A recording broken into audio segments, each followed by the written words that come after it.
Yeah, good morning, Mike. How are you? I'm doing well. How are you? I'm excited to talk to you. American Pickers is one of my favorite shows on TV. I'm a Well, huge thank fan. you. I appreciate you saying that. We've been working hard on it. I know. Let me get right into this. Where did you get the idea for doing a show about picking? I was on the road all the time by myself. I'd be on the road for a couple weeks at a time, and I was having some really emotional experiences with people, you know, finding things, but also just their connection to it.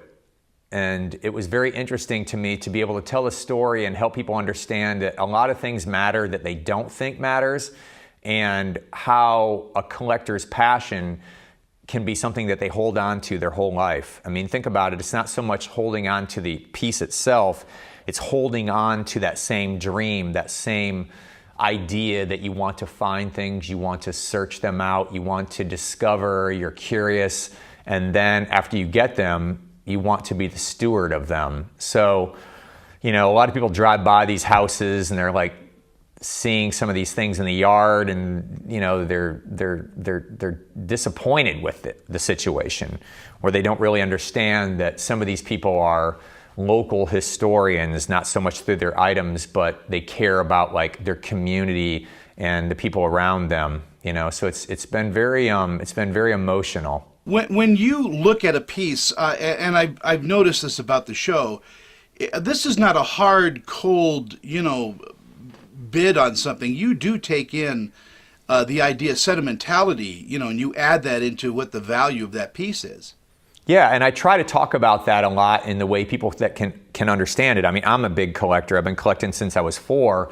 So how do you help an audience understand through words that these emotions that you have, that these people have? So they're actually watching all of this unfold. They're watching the process of us finding it. They're watching the connection these people have to it, whether it was theirs or their families or it was something from their community. But when they see this happening, and if I can find the words to translate it, they start to think about things in a different way. You know, our society is very throwaway. It's very much about instant gratification. So hands-on history and connecting passion to it, and this process is, I think, what's been the successful recipe for the show. And I also think the brotherly love you have with Frank, is very well displayed on the screen. Yeah, we've known each other since 8th grade. I've known Danielle for 25 years, and the format really was carved out around him and I just messing around in the van talking about stuff. You know, they were rolling on a couple conversations we had, and they said, you know what, this should be probably the beginning of the show. So if you look at the format of the show, it's an aerial shot of the van, cut to me and Frank talking about anything that's happening, and then boom, Danielle calls. So we've had more of a difficult time coming up with subject matters that we haven't talked about in the past, since we've done about 500 shows. So, every once in a while, our crew will throw a word at us. It could be a word like, I don't know, train. And then maybe we'll take train and we'll incorporate it into like something that happened to us recently. So none of that stuff is scripted. It's very, it's hard for us to come up with a lot of it. Sometimes we'll shoot it over and over again, but it's really the words are coming from us. Celebrating 20 seasons of doing American Pickers, you've got to have that favorite moment on the show. What is that for you? Well, there's been a couple of them. I mean, I don't really sometimes remember the items that we buy. I really remember the people. Hobo Jack was a real inspiration to me.